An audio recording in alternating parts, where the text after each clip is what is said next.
அப்போது ஆசரிப்பு கூடாரம் பார்க்கவில்லை. ஆவியானோட சித்தத்தின்படி நம்ம வேற ஒரு சப்ஜெக்டை என்ன செய்ய போறோம், பார்க்க போறோம்.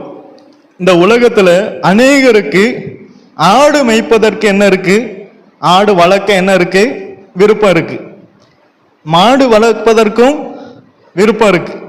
நாய் வளர்ப்பதற்கும் விருப்பம் இருக்கு. யானை வளர்ப்பதற்கும் விருப்பம் இருக்கு. ஆனா அவைகளிடத்திலிருந்து சில காரியங்களை கற்றுக்கொள்வதற்கு நமக்கு என்ன இல்லை, விருப்பங்கள் இல்லை. இன்னைக்கு காலையில சொன்னது கத்த டைரியை எடுத்து எழுதினார். உடனே நான் எழுதினேன். நீங்க வேணா இதை வாசித்து பார்க்கலாம். ஆடு வளர்க்க விருப்பம் இருக்கா? ஆவியானவர் சொன்னார். மாடு வளர்க்கறதுக்கு விருப்பம் இருக்கா? நாய் வளர்க்குவதற்கு விருப்பம் இருக்கா? யானை கூட வாங்கி வளர்ப்பதற்கு விருப்பம் இருக்கா? ஆனா அந்த மிருக ஜீவன்களிலிருந்து கற்றுக்கொள்வதற்கு நம்முடைய பிள்ளைகளுக்கு விருப்பம் இல்லைன்னார்.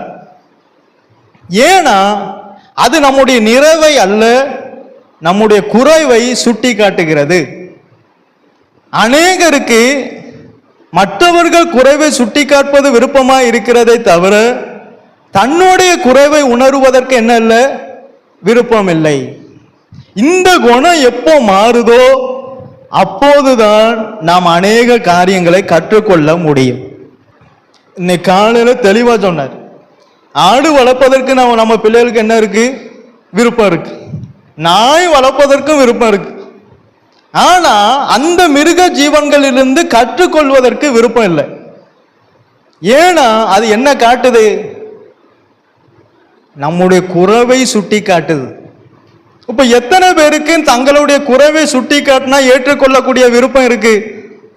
சுலபம், அது கம்மியா தான் இருக்கும். ஏன்னா கற்றுக்கொள்ளக்கூடிய விருப்பம் இல்லை, பரலோகத்துக்கு போகணுமேங்கிற விருப்பம் இல்லை. அதனால தன் குறைவை சுட்டி காட்டும் போது அதை ஏற்றுக்கொள்ளக்கூடிய விருப்பமும் இல்லை. ஏற்றுக்கொள்ளுகிறவர்கள் ஏற்றுக்கொள்ளுங்க, அதை பத்தி சம்பந்தமும் இல்லை. ஏன்னா இது தந்தது அவரு, நான் அவரை தான் மகிமைப்படுத்தணும், உங்களை அல்ல. சரி, கர்த்தர் உங்களை ஆசீர்வதிப்பார்.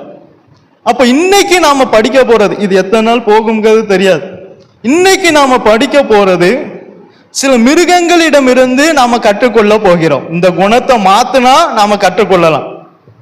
எந்த குணத்தை? மிருகம் கூட நம்முடைய குறைவை தான் சுட்டி காட்டுது. ஆனா நாம அந்த மிருகத்தை தான் போட்டு என்ன செய்வோம், அடிப்போம்.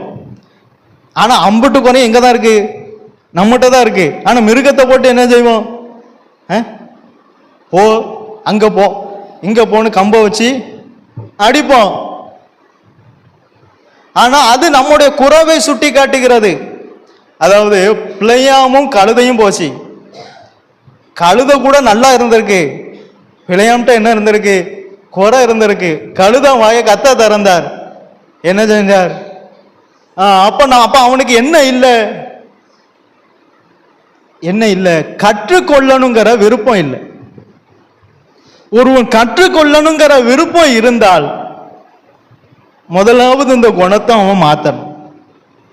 இந்த குணம் மாறாம நம்மளால என்ன செய்ய முடியாது, கற்றுக்கொள்ள முடியாது. கற்றுக்கொள்ளுகிறவன் என்னிடத்தில் வந்து, யாரிடத்துல, இயேசு இடத்துல போய் கற்றுக்கொள்ளணும். அப்ப இயேசு நமக்கு கற்றுக் கொடுக்கணும்னா இந்த குணத்தை நம்ம மாத்தணும். இல்லை நான் எந்த குணத்தையும் மாற்ற மாட்டேன், எனக்கு வானத்தின் பலகணிகள் அப்படியே திறக்கணும், திறக்காது. இப்ப நாம கற்றுக்கொள்ள போகிறோம். இப்ப நாம என்ன செய்ய போறோம்? நீங்க வாசிங்க, யோபுவின் புஸ்தகம் 12ஆம் அதிகாரம் 7ஆம் வசனத்தை வாசிங்க.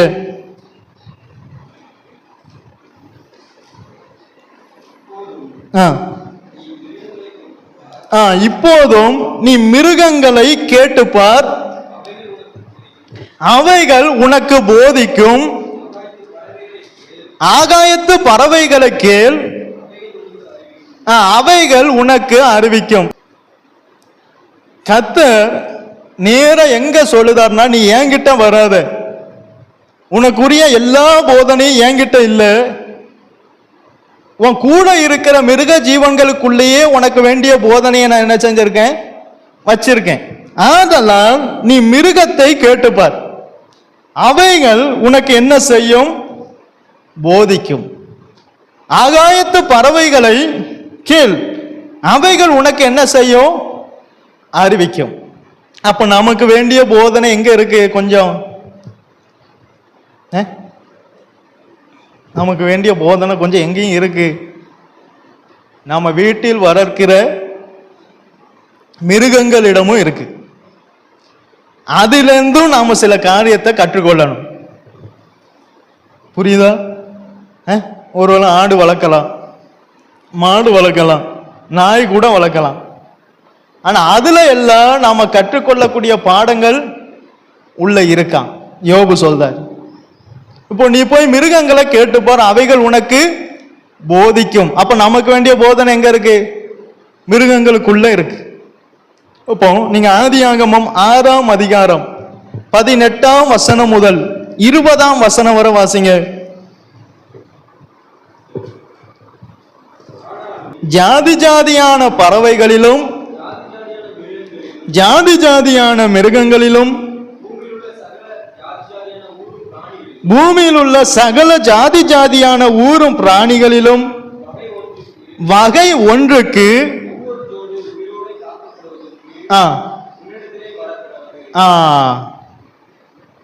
அப்போ இந்த போதனைய இந்த மிருகத்துக்குள்ள வச்சது எதற்கு? இப்போ இதை என்ன செய்ய சொல்றார்? இதெல்லாம் உயிரோட காக்கப்படணும். எதெல்லாம்? பறவைகள், காட்டு மிருகங்கள், ஊரும் பிராணிகள், இதுல எல்லாம் ஒவ்வொரு ஜோடு காக்கப்படணும். ஏன்? நமக்கு வேண்டிய போதனை எங்க இருக்கு? இந்த மிருகங்களுக்குள்ள இருக்கு. இது அழிஞ்சிட்டுனா மனிதன் இதனிடத்திலிருந்து என்ன செய்ய முடியாது? கற்றுக்கொள்ள முடியாது. ஆதலால் ஒவ்வொரு மிருக, சிங்கத்திலிருந்து ஒரு ஜோடும், யானையிலிருந்து ஒரு ஜோடும், ஒட்டக சிவிங்கிலிருந்து ஒரு ஜோடும், காக்காவில் இருந்து ஒரு ஜோடும், புறாவில் இருந்து ஒரு ஜோடும், ஒவ்வொரு ஜோடாக என்ன செய்? பேழைக்குள்ள சேர்த்துக்கொள்ங்க. எதற்கு? நமக்கு வேண்டிய போதனை எங்க இருக்கு? அந்த மிருகங்களிடம் இருக்கு. அதனாலதான் அது மாத்திரம் என்ன செய்யட்டு? உயிரோட காக்கப்படணும்னார். இப்ப நீங்க நல்ல கவனிங்கள, நோவா கிட்டத்தட்ட 100 வருஷம் பிரசங்கம் பண்ணார். இயேசு அவரிடத்துல 500வது வயதுல பேசினார். 600வது வயதுல தான் ஜலப்பிரயம் வந்தது. எத்தனாவது வயசுல? நீங்க வாசிங்க, நான் வசன பிரகாரமே சொல்ல. ஆதியாகமம் 5ஆம் அதிகாரம் 32ஆம் வசனத்தை வாசிங்க. நோவா இந்த 500 வயதுல தான் கர்த்தர் நோவான் இடத்துல பேசுதார். பூமியில அக்கிரமம் பெருகினதை பார்த்துட்டு நோவான் இடத்துல என்ன செய்தார்? பேசுதார். இப்ப அடுத்ததாக அதே 7ஆம் அதிகாரம், ஆதியாகமம் 7ஆம் அதிகாரம் 6ஆம் வசனத்தை வாசிங்க. பூமியின் மேல் உண்டான போது நோவாக்கு 600 வயசு. அப்ப கிட்டத்தட்ட 100 வருஷம் ஜலப்பிரயம் வரல. ஆனா 100 வருஷத்துக்கு முந்தி வரக்கூடிய ஜலப்பிரயத்தை முன்னையே கர்த்தர் எச்சரிச்சுட்டு இவனை என்ன செய்ய சொல்றார்? பேழைய கட்ட சொன்னார்.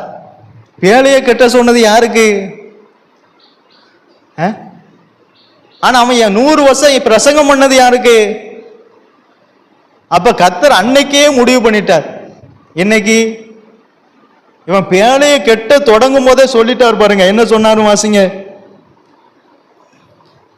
6ஆம் அதிகாரம் 14வது வசனத்தை வாசிங்க. யாருக்கு? நிறுத்தி வாசிங்க. நீ கொப்பேர் மரத்தால் உனக்கு ஒரு பேழைய உண்டாக்குனார். இவன் 100 வருஷம் ஜனங்கள் ரசிக்கப்படணும்னு பிரசங்கம் பண்ணான். ஆனா கர்த்தருக்கு தெரிஞ்சிட்டு நீ எத்தனை வருஷம் பிரசங்கம் பண்ணாலும் இந்த ஜனங்க என்ன செய்ய மாட்டாங்க? ரசிக்கப்பட மாட்டாங்க.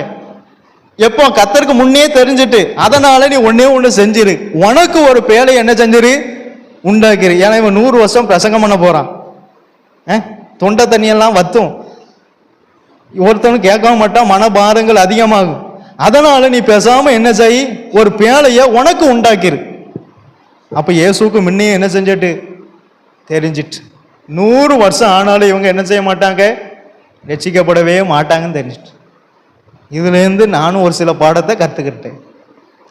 எத்தனை வருஷம் பிரசங்கம் பண்ணாலும் ரட்சிக்கப்படாத ஜனங்க கண்டிப்பா ரட்சிக்கப்படாது. எத்தனை வருஷம் பிரசங்கம் பண்ணாலும் கீழ்ப்படியாத ஜனங்கள் கண்டிப்பா கீழ்ப்படியாது. நாம செய்ய வேண்டியது, நோவா 2 வேலையும் செஞ்சார். பிரசங்கமும் பண்ணார், ஒரு பேழையும் உண்டு பண்ணிட்டு இருந்தார். ஏன்னா அவன் குடும்பமாவது எங்க போகணும்னு நினைச்சார் கத்தர், பேழைக்குள்ள. ஆனா மனிதர்கள் வரல. அப்ப மனிதர்கள் மேல கூட கத்தருக்கு இறக்கம் வரல. மிருகத்து மேல என்ன செஞ்சிருக்கு? ஏன் வந்தது? மனிதனுடைய இருதய கடினம். இயேசு சொன்னார், ஒரு வசனம் இருக்கு, அவர்களுடைய இருதய கடினத்துக்கு கத்தர் அவர்களை ஒப்பு கொடுத்தாராம். பார்த்துட்டே இருந்தார், இது இருதயம் உடையாது. இருதய கடினத்துக்கு என்ன செஞ்சிட்டார்? ஆகாசு ஒப்பு கொடுத்துட்டார். ஏன்? நீங்க நல்ல கவனிங்களா, பேழைக்குள்ள யானை போகுது. யானை அவன் தள்ளியிருப்பானா? யானை அவன் வளர்த்ததும் இல்லை. வளர்த்த யானையாவது கொஞ்சம் தள்ளியாவது உள்ள அனுப்பிடலாம். ஆனா இது வளர்க்கலை, புதுசா காட்டிலேருந்து வருது. இதை உள்ள போன்னு சொன்னா போமா, அது நம்மளை தூக்கி எரிஞ்சிடும். ஆனா இது உள்ள போகுது. சிங்கம் போகுது, புலி போகுது, ஒற்றை சிங்கி போகுது, எல்லாம் போகுது. காக்கா போகுது, புறா போகுது, மயில் போகுது, எல்லாம் போகுது. எப்படி போகுது?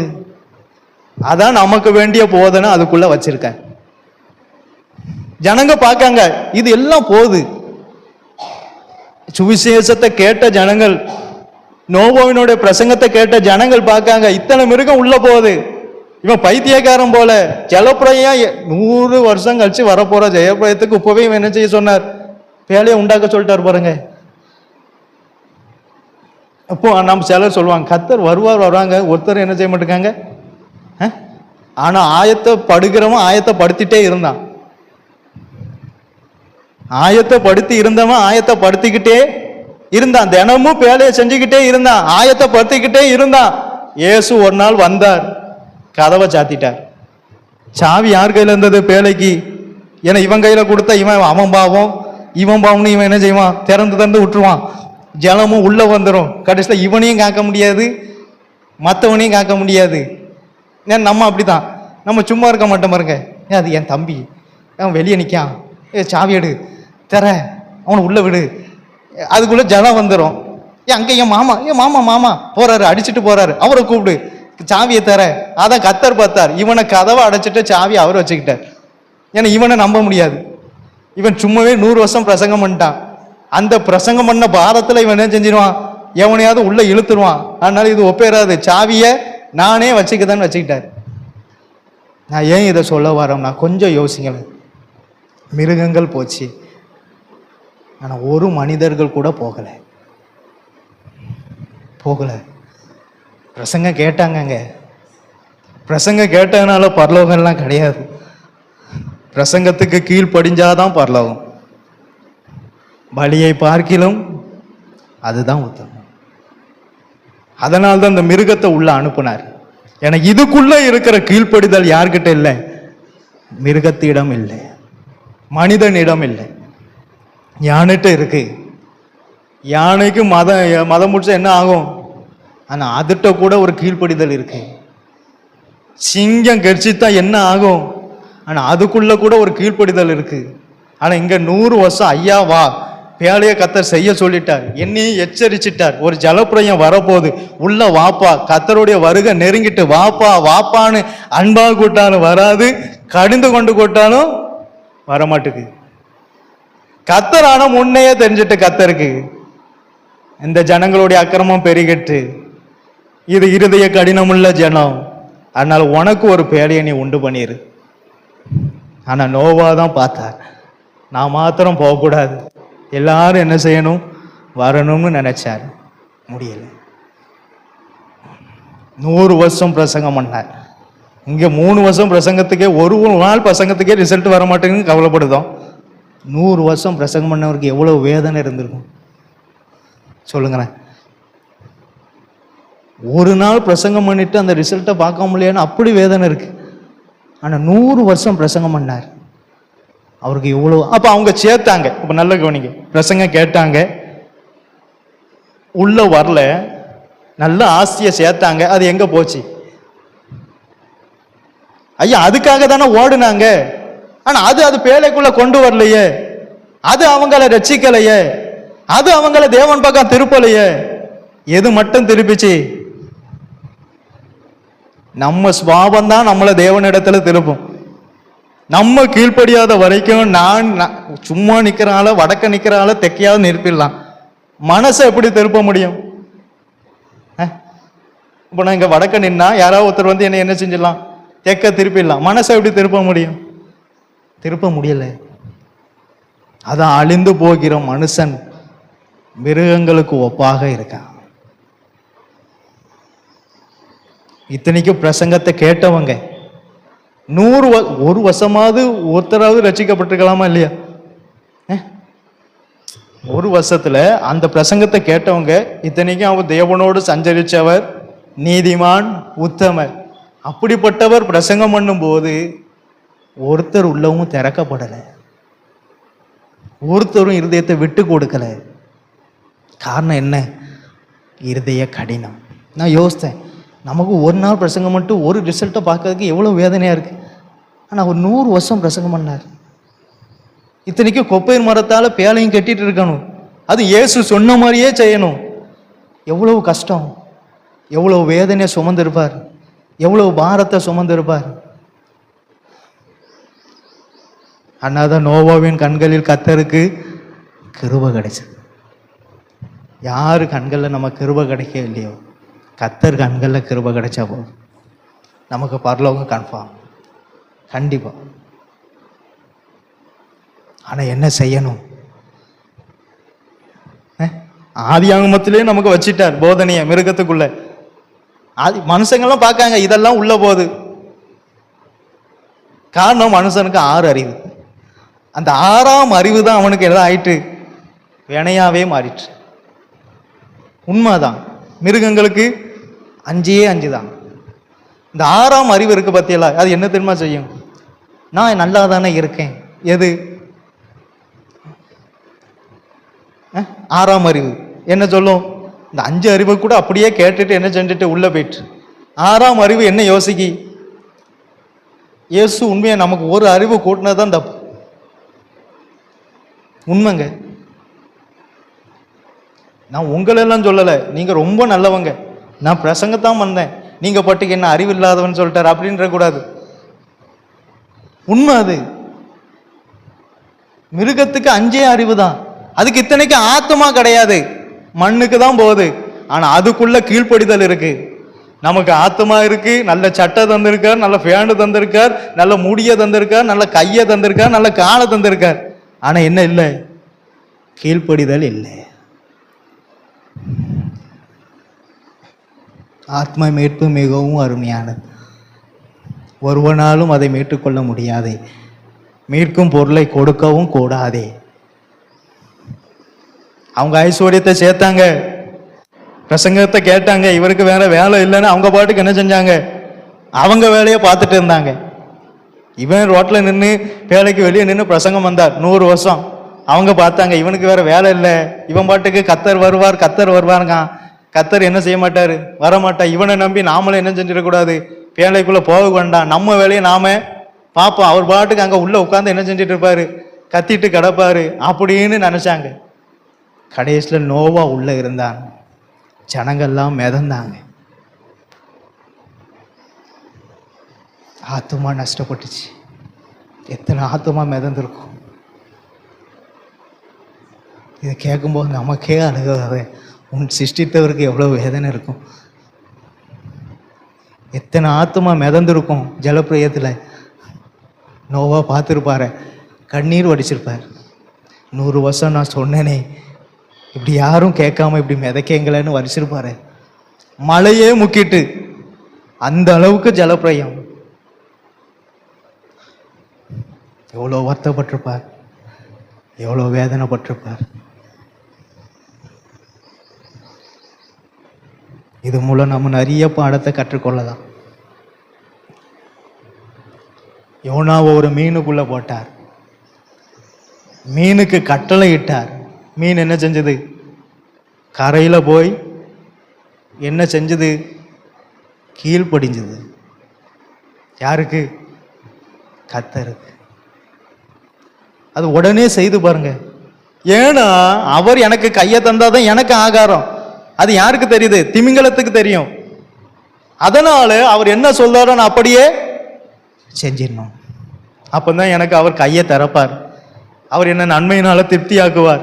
இவ்வளவு பெரிய கடல்ல நான் இருந்தாலும் அவர் என்ன போஷித்தாதான் நான் என்ன செய்ய முடியும், சாப்பிட முடியும். அந்த எண்ணம் திமிங்கலத்திட்ட இருந்தது. ஆனா இப்ப நம்மகிட்ட இருக்கா? இல்லையே. இது என்னுடைய ஐஸ்வர்யம் அல்லவா? இது என்னுடைய கைத்திறமை அல்லவா? இது நான் கட்டின பாபிலோன் அல்லவா? சொன்னானோ இல்லையா? இதெல்லாம் சொல்ல காரணம் என்னது? இந்த 6ஆம் அறிவு. அதான் காரணம்.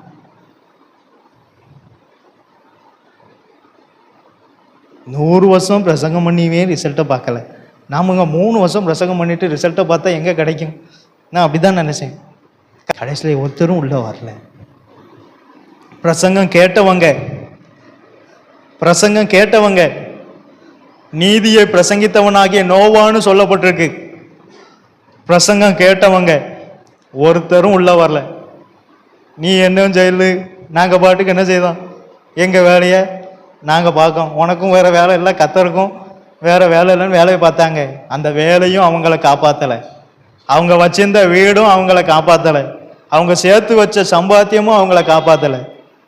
கத்தரும் கடைசியில் கைவிட்டார். தண்ணியில மிதக்கு என்ன செய்யுது? நம்ம ஊர்ல ஒரு ஜலப்பிரி ஒரு ஆள் மிதந்தா நமக்கு எப்படி இருக்கும்? அதை கண்ணால பார்க்கும்போது அவன் பாட்டுக்கு மிதக்கட்டு, நமக்கு என்ன? நம்ம ஏதாவது மேடை மட்டமல்ல போய் ஏறி உட்காந்துக்கிட வேண்டியதான். எப்படி இருக்கும்? ரொம்ப கஷ்டமா இருக்கும். ஆனா 100 வருஷம் பிரசங்கம் பண்ணவன் அத்தனை ஆத்மா மிதக்காத பார்க்கும்போது எவ்வளவு கண்ணீர் உள்ளேருந்து வடிச்சிருப்பான். கொஞ்சம் யோசித்து பாருங்க. அதான் காக்கா போன காக்கா திரும்ப வரல. ஏன்னா அங்க எல்லாம் அதுக்கு என்ன இருக்கு? வெளியே சாப்பாடா இருக்கு.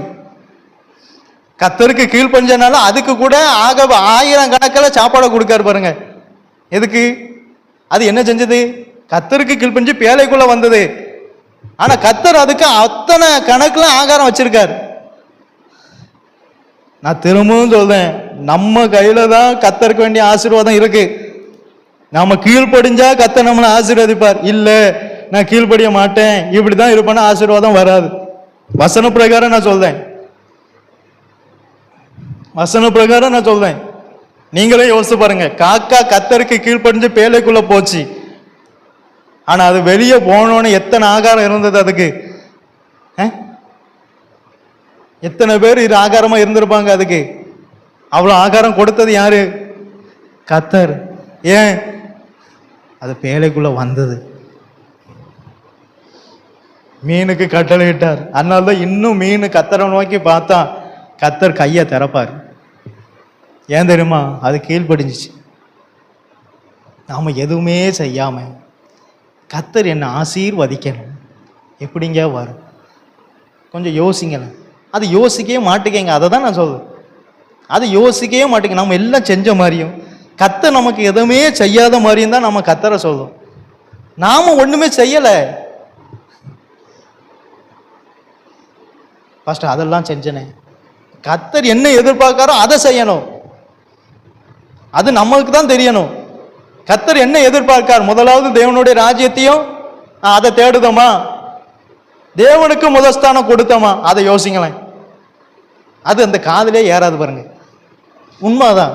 அது மட்டும் உள்ளே போகாது. ஆனா எனக்கு ஆசீர்வாதம் வரல. அது மட்டும்தான் மைண்ட்ல இருக்கும். நான் என்ன செய்யல, ஏன் கத்தர் என்ன ஆசீர்வதிக்கல, அது மைண்ட்ல இருக்குமா? இருக்காது. கத்தர் என்ன ஆசீர்வதிக்கவே இல்லை. நான் என்ன செய்யல, அதை யோசித்தோமா? யோசிக்கவே மாட்டோம். ஆனா கத்தர் என்ன கத்தர் பக்கம் தான் பேசணும். உங்க பக்கம் இருந்து பேசினா நீங்க என்ன கைவிட்டுருவீங்க. கத்தர் மட்டும்தான் என்ன கைவிட மாட்டார். நான் அவருடைய வேதனை தான் உங்களுக்கு எடுத்து சொல்லணும். உங்க வேதனையை நான் அங்க சொன்னோம்னா அவர் என்ன செய்வாரு? அது எனக்கு தெரியும்னு என்ன பின்னாடி தட்டிடுவாரு. நான் அவருடைய வேதனை தான் உங்களுக்கு எடுத்து சொல்லணும். நாம எதுவுமே தேடாம கத்தர் என்ன ஆசீர்வதிக்கல, கத்தர் என்ன ஆசீர்வதிக்கணும், நாம எங்க போவ? கத்தர் எதிர்பார்த்ததை நம்ம செஞ்சோமா? உங்களை கத்தர் என்ன எதிர்பார்த்தார் அது தெரியுமா? தெரியும். ஆனா என்ன செய்ய முடியல, செய்ய முடியல. பார்த்துக்கிடுங்க. அப்ப எப்படி ஆசீர்வாதம் வரும்? கொஞ்சம் யோசிங்க. முதல்ல அதை செய்யுங்க. அதை செஞ்சாதான் ஆசீர்வாதம். 10 நாள் கூட்டம் நம்ம தேவையே இல்லை, இத்தனை பிரசங்கம் கிடைக்கி. இதை நம்ம செஞ்சிருந்தாலே ஆசீர்வாதம் வந்திருக்கும். சரி வாசிங்க அடுத்து நீதிமொழிகள் 6ஆம் அதிகாரம் 6ஆம் வசனத்தை வாசிங்க. நாம் ஒரே ஒரு பிராணியினிடமிருந்து சில காரியத்தை கற்றுக்கொண்டுட்டு முடிச்சிடலாம். சோம்பேறியே நீ எறும்பின் இடத்துல போய், சோம்பேறியே நீ எறும்பின் இடத்துல போய், நீதிமொழிகள் 6ஆம் அதிகாரம் 6ஆம் வசனம், அதன் வழிகளை பார்த்து ஞானத்தை கற்றுக்கொள். நேற்று சொன்ன மாதிரி இன்னைக்கு சொல்லலை, கத்தர் அப்படி என்னமோ வேற வரல கொண்டு வர. அது ஞானத்தை. அப்ப அந்த சின்ன எறும்புக்குள்ள என்ன இருக்கு? ஆனா இயேசு என்ன சொல்ல, ஒரு ஞானத்தில் குறை உள்ளவனா இருந்தா, ஆனா சோம்பேறியை மட்டும் வராதான்ட்டார். உனக்கு ஞானம் இல்லைன்னா நீ என்கிட்ட வந்துடாதான்ட்டார். எல்லாருக்கும் ஞானம் குறைவா இருந்தா இயேசுட்ட போங்க, ஆனா சோம்பேறியா இருந்துட்டு இயேசு இடத்துல போயிடாதீங்க. சோம்பேறி கத்தருக்கு பிரியம் இல்லாதவர்களில் ஒருவன் யாரு? சோம்பேறி. இந்த சோம்பேறி போய் கத்தர் இடத்துல போய், கத்தாவே எனக்கு ஞானம் கம்மியா இருக்கு. நம்ம இந்த பரிசையில பிள்ளைகள் படிக்காமையே கத்தர்கிட்ட போய் ஜெபம் பண்ணுவாங்க, கத்தாவே எனக்கு ஞானத்தை தாரும். படிச்சுட்டு கேன சோம்பேறியா படிக்காம கத்தர்கிட்ட போய், கத்தாவே என்ன பாஸ் பண்ணி விடும், என்ன பாஸ் எங்க பாஸ் பண்ணுவார் சொல்லுங்களேன்? இவன் உட்காந்து படிக்கல, பிரயாசமே இல்லை, பிரயாசமே படாம கத்தாவே என்ன பாஸ் பண்ணும், என்னை பாஸ் பண்ணி விட்டால் நான் உமக்காக அதை செய்வேன். அதை செய்ய முடியுது, இங்க படிக்க முடியுதா? உண்மை. நிறைய பிள்ளைகள் அப்படிதான் இருக்கு. படிக்காமையே இல்லை ஜெபஸ்ரீன், படிக்காமையே கடைசி நாள்ல உட்காந்து பரிச்சை அன்னைக்கு முதல் நாள்ல அன்னைக்கு தான் பாரத்தோடு ஜெபம் பண்ணுவோம், கத்தாவே இந்த 5 பாடத்திலே என்னை பாஸ் ஆக்கும், நீ நல்லவர், நீ வல்லவர், நீ போதுமானவர். அவர் எல்லாமே அப்படிதான் இருக்கார். நாம படிச்சோமா? சோம்பேறியா இருந்துட்டு நாம ஜெபம் பண்ணா கத்தருக்கு அது பிரியம் இல்லாதது. நான் உங்களுக்கு புரியணும் கண்டிதான் இதை சொன்னேன், உடனே அப்படி நினைச்சிடாய். சோம்பேறியா இருந்துட்டு கத்தட்ட போய் ஞானத்தை கட்ட எங்க கிடைக்கும்? நான் சொல்றதானே, இவன் ஒண்ணுமே படிச்சிருக்க மாட்டான், கத்தாவே எனக்கு ஞானத்தை தரணும், எங்க தருவாரு? நீ படிச்சாதானே ஞானம் வரும். படிக்காமையே கத்தாவே ஞானத்தை தாரு, ஞானத்தை தாரு, ஞானத்தை தாருனா எங்க தருவார்? கொஞ்சம் பிரயாசப்படு, கத்தர் அதை பார்த்து தான் தருவார். மகதெல்லாம் மரியாதை ஏன் கத்தர் மெனக்கிட்டு நின்று பார்த்தார்? அவர்கிட்ட என்ன இருந்தது? பிரயாசம் இருந்தது. உண்மை இல்லைன்னா எப்படி நிற்பார் இயேசு? பிரயாசத்தை பார்த்தார். வந்த பிரயாசம் அதிக இருட்டு, யாரும் வர முடியாத இருட்டுல அவ வந்தா, அந்த பிரயாசத்தை கத்தர் பார்த்தார். கத்தர் அவளுக்கு வார்த்தையை கொடுத்தார். பிரயாசப்படாம எல்லாம் நம்ம ஒன்னும் கேட்டு பிரயோஜனமே இல்லை. அதனால இயேசு சொன்னார், சோம்பேறியே நீ என்கிட்ட என்ன செஞ்சிடாத, தயவு செய்து வந்துடவே வந்துடாது. கத்தருக்கு பிரியம் இல்லாதவர்களில் ஒருவன் சோம்பேறி. உலக பிரகாரமான சோம்பேறியும் உண்டு, ஆவிக்குரிய சோம்பேறியும் உண்டு. நம்ம எந்த வேலையுமே பார்க்காம கத்தர் ஆசீர்வாதம் எப்படி ஆசீர்வதிப்பார்? உன் கையின் பிரயாசத்தை தான். அப்ப நம்ம பிரயாசப்பட்டாதானே ஆசீர்வாதம் வரும்.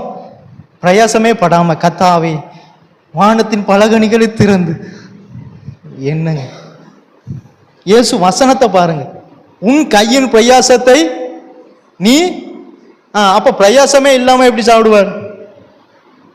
யாக்கோபு பிரயாசப்பட்டார். பகலில் குளிரெல்லாம் அவருக்கு வஸ்திரம் போல இருந்தது, பகலும் இரவும் பிரயாசப்பட்டார். கத்தர் அந்த பிரயாசத்தை பார்த்தார். கத்தர் எதை பார்த்தார்? ஆதியாகமம் 31 இருக்குமே, நம்ம எறும்புகிட்ட இருந்து முதல் கற்றுக்கொள்வது அதிட்ட பிரயாசம் உண்டு. 38 ஆதியாகமம் 31ஆம் அதிகாரம் 38ஆம் வசனம் முதல் வாசிங்க, 42 வரை வாசிங்க. இந்த 20 வருஷ காலமாய் நான் உம்மிடத்தில், இத்தனைக்கு அவர் எதுக்கும் சொந்தக்காரர் கிடையாது, வேலைக்காரராக தான் வேலை பார்க்கார். நான் உம்மிடத்தில் இருந்தேன், உம்முடைய செம்மறி ஆடுகளும் வெள்ளாடுகளும் சினை அழியவில்லை, உம்முடைய மந்தையின் கெடாக்களை நான் தின்னவில்லை, பீருண்டதை நான் உம்மிடத்துக்கு கொண்டு வராமல் அதற்காக நான் உத்தரவாதம் பண்ணினேன், பகலில் களவு போனதையும் இரவில் களவு போனதையும் இவன் களவாடல, ஆனா இவன் கையில கேட்டு வாங்குதான். வாங்கினீர். பகலிலே வெயிலும் இரவிலே குளிரும் என்னை பட்சித்தது. நித்திரை என் கண்களுக்கு தூரமாய் இருந்தது. இவ்விதமாய் பாடுபட்டேன். உம்முடைய வீட்டிலே இருந்தேன். 42ஆம் வசனத்தை வாசிங்க.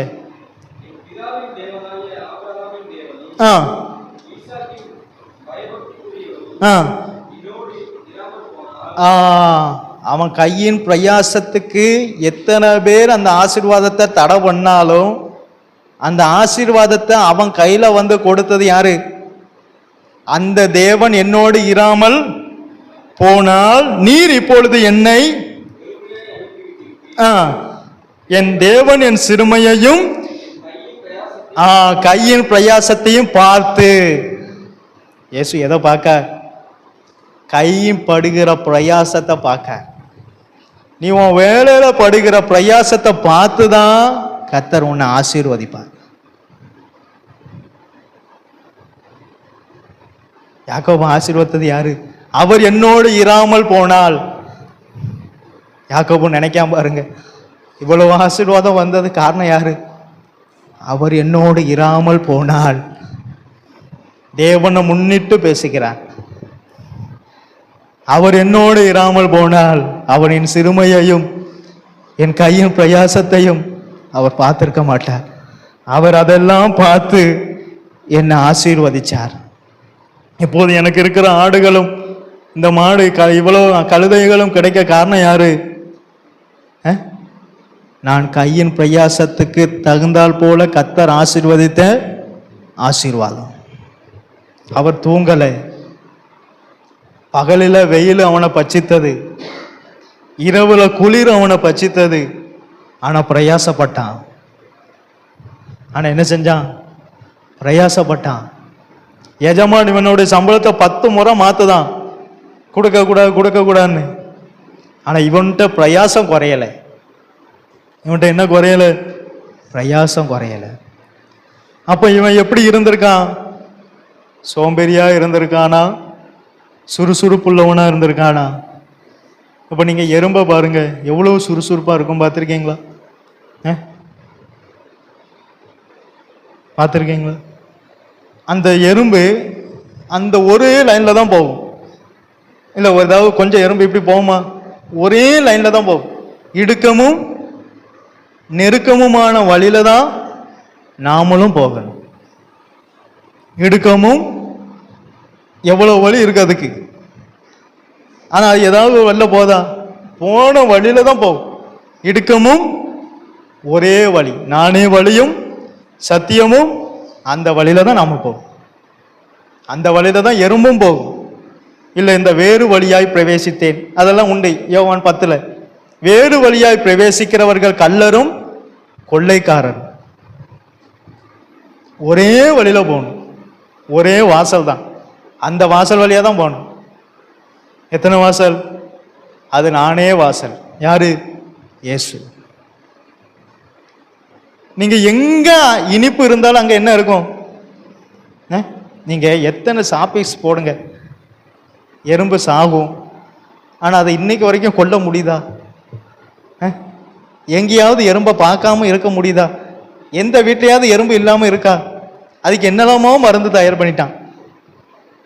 ஆனா இன்னைக்கு வரைக்கும் அதை என்ன செய்ய முடியல? அதை என்ன செய்ய முடியல? கொல்ல முடியலையா? ஏன்?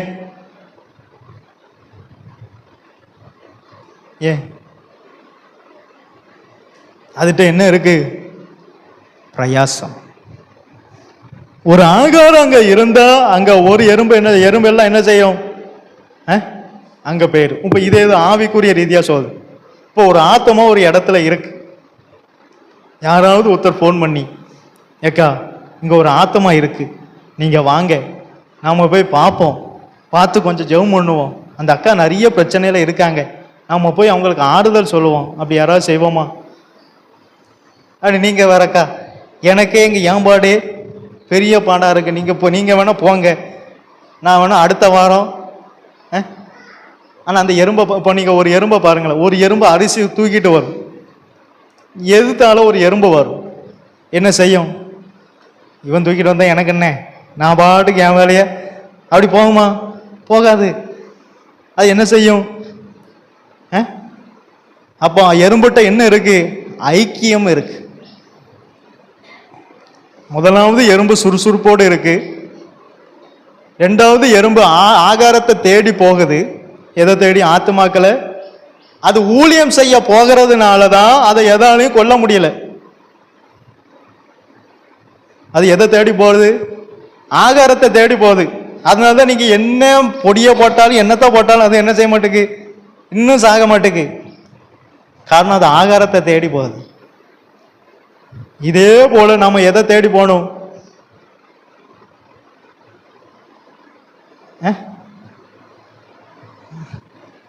எதை தேடி போகணும்? ஆத்துமாக்களை தேடி போகணும். இப்போ ஒரு ஆத்மாவை கொண்டு வருது, ஒரு அரிசியை கொண்டு வருது. எய்த்தாலும் வர எறும்பு என்ன செய்யும்? சரி, அவர் புதுசாக கொண்டு வந்துட்டார், இன்னமும் ஒரு புதுசாக இன்னைக்கு தான் சாதிச்சிட்டார் அப்படின்ட்டு அப்படி அது பாட்டுக்கு அது ஓரமாக போகும். உண்மைதானே? இது ஒரு அரிசியை கொண்டு வந்தால் கூட 4-5 எறும்பு சேர்ந்து ஒத்துழைக்கும். ஒத்துழைக்குமா இல்லையா? என்ன செய்யும்? அரிசியை ஆவிக்குரிய சோம்பேறியாகவும் இருக்கக்கூடாது, உலக பிரகாரமான சோம்பேறியாகவும் இருக்கக்கூடாது.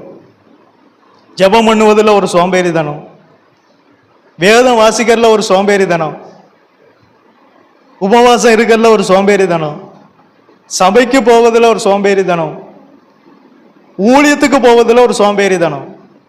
இதெல்லாம் ஆவிக்குரிய சோம்பேறிகள். அவங்க எல்லாம் என்ன செஞ்சிட்டு இருக்காங்க தெரியுமா? நடமாட்டுதாங்க, ஆனா உள்ள தூங்கிட்டு இருக்காங்க. உள்ள என்ன இருக்கு? தூக்கம் இருக்கு. அதான் இயேசு சொல்வார், உன் தூக்கத்தை விட்டு சீக்கிரம் எழுந்துரு, நான் வருக சமீபமாயிட்டு, நான் உன் மேல பிரகாசிக்கணும். நீ இப்படியே தூங்கிட்டு இருந்தா என்னத்துக்கு ஆகும்? எந்தின்னு எழுப்புதார், ஒருத்தர் என்ன செய்ய மாட்டோம்? எந்திக்க மாட்டோம். ஏன்னா எங்க சரீரம் முழிச்சிருக்கு, ஆனா ஆவிக்குரிய தூக்கம் இருக்கு. ஜபம் பண்ணா ஒரு சோம்பேறி தானே, வேதம் வாசிக்கணும்னா ஒரு சோம்பேறி தானே, சர்ச்சைக்கு போனா ஒரு சோம்பேறி தானே, ஊழியம் செய்யணும் ஒரு சோம்பேறி தானே, எல்லாத்திலும் சோம்பேறி. ஆனால் வேலை நீங்கள் இன்னொன்று நான் நேரத்தை சொன்னேன், எனக்கு ஞாபகம் வருது. மாட்டுக்கு என்னைக்காவது ஒரு நாள் பால் கறக்காமல் இருக்கீங்களா? என்ன சொன்னாலும் நீங்கள் மாற போகிறது இல்லை, அது வேற. அது நோவாக்க பாடத்தை வச்சே நான் புரிஞ்சுக்கிட்டேன். சொல்லுங்க. ஒரு நாள் மாட்டை கறக்காம இப்போ கலெக்டர் ஆஃபீஸில் நிற்கீங்க, கலெக்டர் 2 மணிக்கு வாங்கன்னு இருக்கார், நீங்கள் 3 மணிக்கு பால் கறக்கணும், வீட்டில் யாரும் இல்லை, என்ன செய்வீங்க? 3 மணி தாண்டிட்டு அங்கே போய் கலெக்டர்கிட்ட, கலெக்டரு எனக்கு அங்கே பால் கறக்கணும் பார்த்துக்கிடுங்க, என்னை சீக்கிரம் அனுப்புனீங்கன்னா ரொம்ப நல்லது, நேரம் போகுது அப்படின்னு சொல்லுவோமா? ஆனால் தேவன்கிட்ட மட்டும் பாருங்க, கதாவி என் நிலைமையை நீர் அறிகிறீ. அங்கே கலெக்டர்கிட்டே ஒன்றும் சொல்ல மாட்டோம். அதான் நான் சொல்றேன், இந்த 6ஆம் அறிவு இருக்கு பார்த்தீங்களா, அதுதான் நம்மையும் தேவனையும் பிரிக்கி. எது? இந்த 6வது அறிவு. கத்தட்ட மட்டும் சொல்லுவோம், கத்தாவை நிலைமையை நீர் அறிவி. அவருக்கு ஒன்றும் தெரிய மாட்டேங்குது, பாஸ்டருக்கு என்ன செய்ய மாட்டேங்குது, என் நிலைமையே புரியலை, என் நிலைமை உமக்கு தெரியும். யாருக்கு? யாருக்கு? கத்தருக்கு தெரியும். இப்போ நீங்க ஒரு கலெக்டர் ஆஃபீஸ் போனா அப்படி நீங்க ஜெபம் பண்ணுவீங்களா? சரி, இன்னைக்கு ஒரு நாள் பால் கறக்கலை, என்ன செய்ய, அதுக்காண்டி அங்கே போயிட்டோம் அப்படின்னு சொல்லிட்டு விட்டுருவோமே. அதுவும் தினமும் கறந்ததுமே.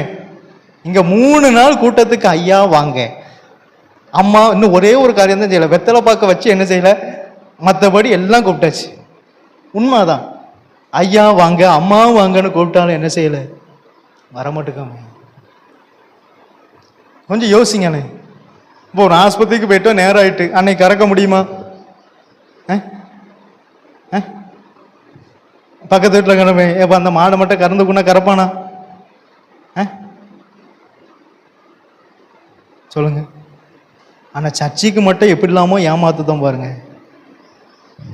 கத்தட்ட பேசுவோம், கத்தாவே என் நிலைமை உமக்கு, நன்றாய் தெரியும். அதுக்கு ஒரு பாட்டு வச்சிருப்போம். என்ன பாட்டு? யாரும் அறியாத என்னை. உண்மைதானே? நான் அப்படியெல்லாம் இருந்தா வந்தேன், அதான் சொல்றேன். அதானே உண்மை. அது அந்த ஒரு பாட்டை பாடி நமக்கு நாமே ஒரு ஆறுதலா தேர்த்திக்கிடுவோம். ஆனா இயேசு என்ன விரும்புதா தெரியுமா? இயேசு என்ன விரும்புதா தெரியுமா? ஆவிக்குரிய சோம்பேறியா இயேசு விரும்பல. ஜெபம் பண்ணுவதில் ஒரு சோம்பேறி தான். நாளைக்கு பண்ணிக்கலாம். பைபிள் வாசிப்பதில், பைபிள் எடுக்கும் போதே காலையில் நம்ம பிள்ளைகள்லாம் எடுக்கும் பார்த்திருக்கீங்களா? இப்படி எடுத்து கண்ணு பாதி தூக்கத்தில் இருக்கும், பாதி விழுத்து இருக்கும். எதுலையுமே உலக பொதுவாகவே கர்த்தர் சோம்பேறின்ட்டார். அவன் கை விரிக்கப்படாது. அவன் கை என்ன செய்யும்? முடக்கி கொண்டு இருக்கும். இன்னும் கொஞ்சம் தூங்கட்டும், இன்னும் கொஞ்சம் உறங்கட்டும் அப்படின்னு நாம விட்டுட்டோம். ஆனால் அவன் எதா மாறிடுவான்? சோம்பேறியா மாறிடுவான். பிள்ளைகள் எல்லாம் அலாரம் வச்சாவது எந்திரிச்சிருங்க. அலாரம் வச்சாவது 6 மணிக்கு மேலே தூங்காதீங்க. நீ என்னன்னு சொல்லு, நாங்கள் என்ன செய்வோம்? நீங்கள் எப்படியா தான் பண்ண போறீங்க, அது ரிசல்ட்டு தான் தெரிஞ்சுட்டேன். 6 மணிக்கு மேலே தூங்காது. கும்பகர்ணம் தூங்கின மாதிரி தூங்காது. அப்போ முதலாவது எறும்பு சுறுசுறுப்பு உள்ளது. 2வது ஆகாரத்தை தேடி போகும். அந்த ஆகாரத்தை தேடி கொண்டு வந்தா மற்ற எறும்பு என்ன செய்யும்?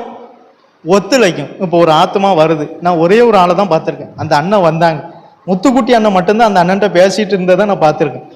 வேற யாராவது போய் என்ன எப்படி இருக்கீங்க, நாங்கள் ஜெபம் பண்ணுதோம், கர்த்தர் உங்களுக்கு குணமாக்குவார், அப்படி யாராவது சொன்னோமா? அது ஐக்கியம் இல்லை. அப்ப எப்படி சபை வளரும்? வளராது. நான் தலையில நின்னா கத்தாவே இந்த சபையை வளரும்னு சொன்னாலும் வளராது. ஐக்கியம் இல்லையே. ஒரு ஆத்மா வந்தா நாம அதை கண்டுக்கிடவே மாட்டேங்கமே. உண்மைதானே? புதுசும் ஒரு ஆத்மா வருது, சரி உங்க பழைய நிலைமைய சொல்லி அந்த ஆத்மாவை கொஞ்சம் கத்துற இடத்துல திருப்பலாமே. நான் முத்துக்குட்டி என்ன பேசும்போது பார்த்தேன், உண்மையா பாராட்டுறோம் அவங்கள. பரவாயில்ல, போகும்போது அப்படி பேசிட்டு போறாங்க. அவங்கள அது வேணுமா? அவங்களே முடியாம போறாங்க. ஆனா நின்று என்ன செஞ்சுட்டு போறாங்க? நான் ஒரு சிலர்கிட்ட இந்த பாடத்தை நான் கற்றுக்கொள்வேன். ஆனா நின்று என்ன செஞ்சுட்டு போறாங்க? பேசிட்டு போறாங்களே. பேசினாங்களே, நான் போனவரும் பேசினாங்க, நான் பார்த்தேன். அது நல்லது. ஒரு ஆத்துமா வந்தா அப்படி போய் சொல்லுங்க, கவலைப்படாதீங்க, கர்த்தர் உங்களை ஆசீர்வதிப்பார். அங்க ஆண்கள்கிட்ட லேடிஸ் வந்து தான் பேசுறாங்க. ஒரு ஆண்களும் அந்த அண்ணன்ட்ட போய் என்ன செய்யல, சரி நான் புரிஞ்சுக்கிட்டேன், சரி எல்லாம் இப்படிதான். உண்மையாவே ரொம்ப வருத்தம் தான். அப்ப எப்படிங்க நம்ம ஆத்மா பரலோகம் போகும்? எங்க ஒரு ஆகாரத்து மேலேயே நமக்கு பாரம் இல்லைன்னா நமக்கு எப்படி ஆகாரம் தருவ? இத்தனைக்கு நாம கொண்டு வரல, ஒரு எறும்பு போய் கொண்டு வருது ஆகாரத்தை, அதை கொஞ்சம் தாங்க வேண்டியதானே? எத்தனை எறும்பு கூட போய் அந்த ஒரு அரிசியை கொண்டு விட்டு வருது. பார்த்துருக்கீங்களா? என்னமோ நான் புதுசாக கண்டுபிடிச்ச வெங்காயம் மாதிரி என்னை பார்க்கீங்க, அதான் கேட்க. பார்த்துருக்கீங்களா? ஒரு ஆகாரத்தை ஏதோ இனிப்போ எதுனாலும் சரி, அது எவ்வளோ பெருசானாலும் சரி, ஒரு எறும்பு கொண்டு வரும்போது மற்ற எறும்பு வந்து என்ன செய்யும்? ஒத்துழைக்கும். அதான் ஐக்கியம். அப்போஸ்தலருடைய உபதேசத்திலும் அந்நியோனியத்திலும் அப்பம் பிக்குதலிலும் ஜெபம் பண்ணுவதிலும் உறுதியாய் தரித்திருந்தார்கள். அதுதான் ஐக்கியம். இந்த ஐக்கியம் இப்போ இருக்கா? அப்போஸ்தலருடைய உபதேசத்தை கேட்க ஆள் இல்லை, ஜெபம் பண்ணுவதற்கு வேணா ஆள் இல்லை, அந்நியோனத்துக்கு ஆள் இல்லை, அப்பம் பிக்குதலுக்கும் ஆள் இல்லை, எதுக்குமே ஐக்கியம் இல்லை. அப்ப எங்க சபை வளரும்? சபை என்றால் ஒரு ஐக்கியம் இருக்கணும். சபைக்கு என்ன இருக்கணும்? கண்டிப்பா ஒரு ஐக்கியம் இருக்கணும். ஐக்கியம் இல்லாத சபை வளராது. வெளியே போய் கூட்டமா நின்று எவ்வளவு பேசுறோம். இங்க புதுசா ஒரு ஆத்மா வந்தா அதுகிட்ட கொஞ்சம் கூட்டமா நின்று பேசியிருக்கோமா?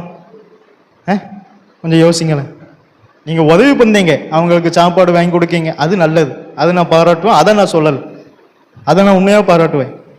ஆனால் அவங்ககிட்ட நின்று அண்ணா சரியாயிரும், நான் இப்படி தான் இருந்தேன், என்ன கர்த்தர் மாற்றினார், என்ன கர்த்தர் குணமாக்கினார், அப்படி ஏதாவது சொல்லி பாருங்களேன். அந்த அண்ணனுக்கு ஒரு உற்சாகம் வரும். ஏன்னா அவர் எந்த நிலைமையில வந்திருப்பாரு யாருக்கும் தெரியாது. தெரியுமா? தெரியுமா? தெரியாது. இப்போ இவன் என்ன நிலைமை வந்திருக்கான்னு எனக்கே தெரியாது. ஆனால் என்ன செய்யணும்?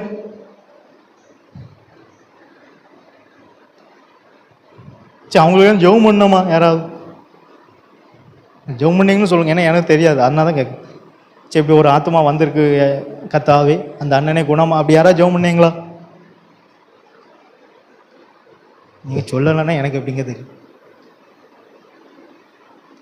இனியாவது அந்த பழக்கத்தை படிங்க. அதான் எறும்பு இடத்துல போக சொன்னார் கத்தர். சோம்பேறி எங்க போக சொன்னார்? எறும்பு இடத்துல போய் அதுக்குள்ள என்ன இருக்கு? அதுக்குள்ள என்ன இருக்கு? ஞானம். அந்த ஞானத்தை என்ன செய்? கற்றுக்கொள். அதற்கு ராஜா இல்லை, அதற்கு தலைவன் இல்லை, யாருமே இல்லாது இருந்தும் அது கோடை காலத்தில் என்ன செய்யுது? சேர்த்து வைக்க. அறுப்பு காலத்தில் அதை வாசிங்க, நீதிமொழிகள் 6ஆம் அதிகாரம் 8ஆம் வசனம் நினைக்க வாசிங்க, கடைசி அதை வாசிங்க, முடிச்சிருவோம். கோடை காலத்தில் கோடை காலத்தில் தனக்கு ஆகாரத்தை சம்பாதித்து, அப்ப கோடை காலத்திலும் வேலை பார்க்கு, அறுப்பு காலத்திலும் சேர்த்து வைக்கக்கூடிய. அதே போல ஒவ்வொரு குடும்பத்துக்கும் சேமிப்பு என்பது ஒன்றை என்ன செய்யணும்? இருக்கணும். வேதம் சொல்லுது, நீங்கள் ஒரு வேலையை ஆரம்பிக்கும் போது அதுக்கு செல்லும் செலவை கணக்கு பார்த்து அந்த அமௌண்ட்டை கையில வச்சுட்டு என்ன செய்யுங்க? வேலையை ஆரம்பிங்கன்னு தான் வசனம் சொல்லுது. ஏன்னா நாம ஆரம்பிப்போம், நாம என்ன செய்வோம்? ஆரம்பிப்போம், ஆனா அது எங்கேயோ கொண்டு போய் முடிச்சிடும், கடல்ல போய் முடிஞ்சிடும். ஆனா வசனம் அப்படி சொல்லலை. அதுக்காக தான் சொன்னது வசனம். நீ முதலாவது ஒரு வேலையை ஆரம்பிக்கும் போது அதுக்கு செல்லும் செலவை கணக்கு பார், கணக்கு பார்த்து அதை வச்சுட்டு என்ன செய்? அந்த வேலையை ஆரம்பி. அப்ப யார் இருப்பா கூட? கத்தர் இருப்பார். என்ன நம்ம வசனம் பார்த்து தான் செய்தோம், கண்டிப்பா கத்தர் இருப்பார். நாம பாட்டுக்கு தட்டு புட்டுன்னு எல்லாத்தையும் இறக்கி மண் எல்லாம் இறக்கிட்டு ஆரம்பிங்க, கடைசியில் பாதியில் அவன் இன்னொரு 5 மூடை சிமெண்ட் கேட்பான். ஐயா இது தெரியாத, ரூபாய் இல்லையே, அந்த நேரம் சொல்லி என்ன செய்ய? வீடு பாதி தூரம் போயிருக்கோம், அந்த டைம்ல நம்ம முடிச்சுட்டு இருந்தா என்ன செய்ய? அதான் வசனம் நமக்கு தெளிவா எல்லாமே வசனம் தந்திருக்கு. இங்க இருந்து நம்ம நித்திய ஜீவனுக்கு போற வரைக்கும் எல்லா ரூட் மேப்பும் எங்க இருக்கு? வசனத்துல இருக்கு.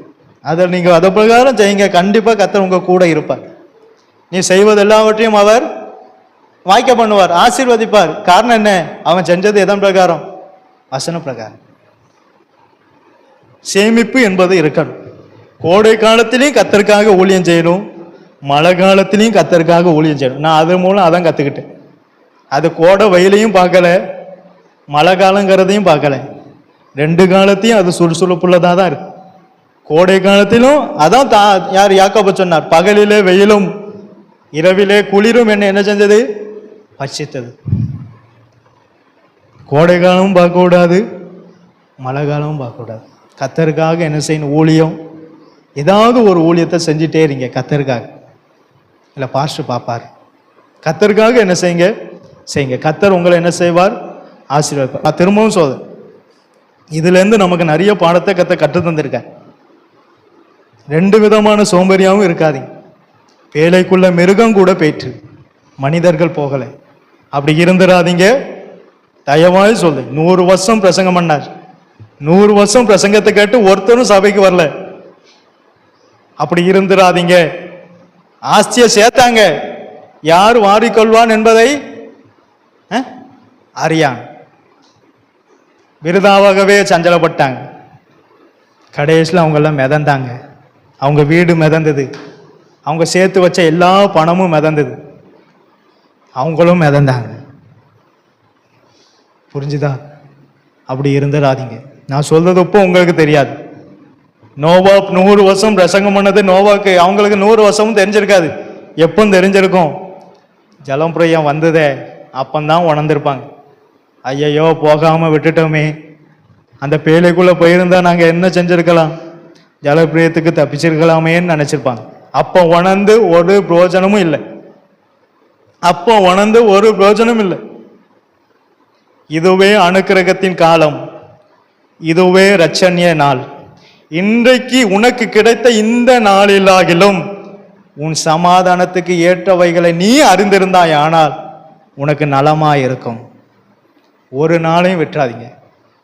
இன்னைக்கு கிடைச்ச இந்த நாளில் ஆனாலும் உன் சமாதானத்துக்கு ஏற்றதை நீ அறிஞ்சு அதன் பிரகாரம் செய், அதான் உனக்கு நலமாயிருக்கும். அது எதுவுமே உங்களை பரலோகம் கொண்டு போகாது. அது எதுவுமே உங்களை பரலோகம் கொண்டு போகாது. நீங்க நல்ல கவனிங்க. 100 வருஷம் பிரசங்கம் பண்ணவனுக்கு கர்த்தர் சொன்னார், பேழைக்குள்ள ஒரு அறையில உனக்கு வேண்டிய ஆகாரத்தை சேர்த்து வைனார். அங்க அதுக்கு பிரசங்கத்தை கேட்டும் பேழைக்குள்ள வராதவன் சேர்த்து வச்சான். சேர்த்து வச்சதால எங்க போச்சு? அங்க அவன் மிதந்துட்டு இருக்கான், இங்க நோவா நல்லா சாப்பிட்டுட்டு இருக்கார். எவ்வளவு பெரிய பாக்கியம் பாருங்க. கொஞ்சம் யோசிங்களேன். இங்க 100 வருஷம் பிரசங்கம் பண்ணவனுக்கு இத்தனைக்கும் ஜலம் 40 நாள் இருந்தது. அது வடிகிறதுக்கு 159 நாள் என்னமோ ஆச்சு. கிட்டத்தட்ட 200 நாள் ஆகாரம் இருந்திருக்கு. இங்கே தண்ணீர மிதக்காங்க. நோவா என்ன செய்தார்? நோவாவும் அவங்க கூட இருந்த மிருகம் எல்லாம் நல்லா சாப்பிட்டுட்டு இருக்கு. கிறிஸ்துவுக்குள்ள இருந்தா நமக்கு ஆகாரம் யாரு தருவா? கிறிஸ்து தருவார். கண்டிப்பா தருவார். எங்க ஊழியம் பார்த்தவன அவர் ஆசீர்வதிப்பாருங்க. நாம என்ன செய்யணும்? எதை செய்யக்கூடாதோ அதை செய்யணும். எதை செய்யணுமோ அதை என்ன செய்யக்கூடாது? செய்யவே கூடாது. அப்படி இருக்காதீங்க. ஃபைனலா சொல்றேன், அப்படி இருக்காதீங்க. 100 வருஷம் எண்ட பாருங்க. நாளைக்கு போயிடலாம், நாளை கழிச்சு போயிடலாம் தான் அவங்களும் நினைச்சிருப்பாங்க. 100 வருஷம் கழிஞ்சிட்டு கடைசியில் ஜலப்பிரயம் வந்துட்டு அடிச்சுட்டு போயிட்டு, பிரசங்கம் கேட்டவங்களை அடிச்சுட்டு போயிட்டு, பிரசங்கம் கேட்டவங்க நீதியை பிரசங்கித்தவனாகிய நோவாவினுடைய பிரசங்கத்தை கேட்டவங்களை என்ன செஞ்சுட்டு அடிச்சுட்டு போயிட்டு. அதான் உனக்கு ஒரு பேழையை உண்டாக்குன்னு முன்னையே சொல்லிட்டேன். உனக்கு ஒரு பேழையை உண்டு பண்ணு. கண்களை மூடுவோம். நல்ல பிதாவே, உம்மை துதிக்கிறோம் அப்பா. எதற்குமே தகுதி இல்லாத எங்களை உம்முடைய சன்னதியை கூட்டி சேர்த்த மகா பெரிய தயவுக்காய் உம ஸ்தோத்திரம் கர்த்தாவே. வந்த ஒவ்வொருவரையும் நீரை ஆசீர்வதிக்கணுமே கர்த்தாவே. நீர் எங்களுக்கு அந்த எறும்பினிடம் இருந்தும் மிருக ஜீவன்களிடம் இருந்தும் எங்களுக்கு கற்றுத்தந்த இந்த நல்ல பாடத்துக்காய் உம ஸ்தோத்திரம் அப்பா கர்த்தாவே. அது கோடை காலத்திலும் ஓடினது, மழை காலத்திலும் ஓடினது கர்த்தாவே. கர்த்தாவே, ஆகாரம் எங்கே இருக்கிறதோ அங்கெல்லாம் அது ஓடி போனது. அப்படிப்பட்ட ஒரு உற்சாகத்தின் ஆவி எங்களுக்கு தந்து கர்த்தாவே நீரே எங்களை வழி நடத்தணுமே. ஜெபம் பண்ணுவதிலேயோ, வேதம் வாசிப்பதிலேயோ, அப்போஸ்தலருடைய உபதேசத்திலேயோ, அந்நியோன்யத்திலேயோ, சுவிசேஷ ஊழியத்துக்கு ஓடுவதிலேயோ கர்த்தாவை எதை செய்வதிலும் நாங்கள் சோம்பேறித்தனமாய் இல்லாதபடிக்கு தூங்குகிற நீ விழித்திருந்து கர்த்தர் உண்மையில் பிரகாசிப்பார் என்பதை அறிந்து கர்த்தாவே தூங்குகிற ஒவ்வொருவரும் விழித்திருக்க நீரே கிருபை கொடுக்கணுமே. நீரே ஒவ்வொருவரையும் ஆசீர்வதியும். உம்முடைய நாம மாத்திரம் மகிமைப்படட்டும். இயேசுவின் நாமத்தினால் ஜெபங்கேலும் ஜீவனுள்ள நல்ல பிதாவே, ஆமென். என் ஆத்துமாவே கர்த்தரை ஸ்தோத்திரி, பரிசுத்த நாமத்தை ஸ்தோத்திரி. என் ஆத்துமாவே கர்த்தரை ஸ்தோத்திரி, கர்த்தர் செய்த சகல உபகாரங்களையும் மறவாதே. ஆமென்.